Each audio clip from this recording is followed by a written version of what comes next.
Listen up, Cheese L3, dragon from the so-called hit camp known as Very Second Competition, because what you just said about Joe's Rizline was not only unnecessary, but wildly out of pocket. Your comment was completely uncalled for, unprovoked, and frankly embarrassing to witness in real time. I genuinely cannot comprehend what possessed you to send such a message, especially knowing full well that Joe was present in the chat at that exact moment. L3, I expected better from you. This wasn't witty. This wasn't clever. This wasn't even mildly humorous. It was just rude for the sake of being rude, and that alone says far more about you than it ever could about Joe.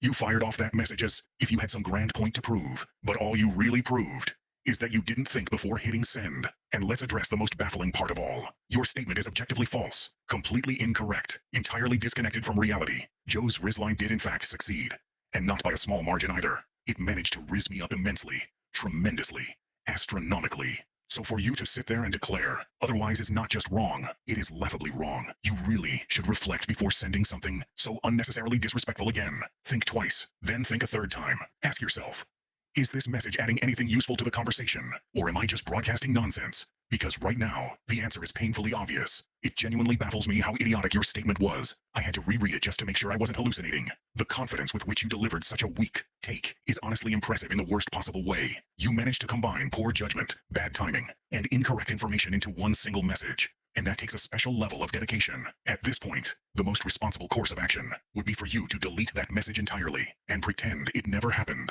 Spare yourself further embarrassment. Do future you a favor, because if this is the standard of commentary you plan to contribute, then I strongly recommend reconsidering your approach before speaking again. In conclusion, Joe's Rizline was successful. Your criticism was not, and this entire situation could have been avoided if you had simply kept that thought to yourself. Let this be a lesson in thinking before typing and choosing your words wisely.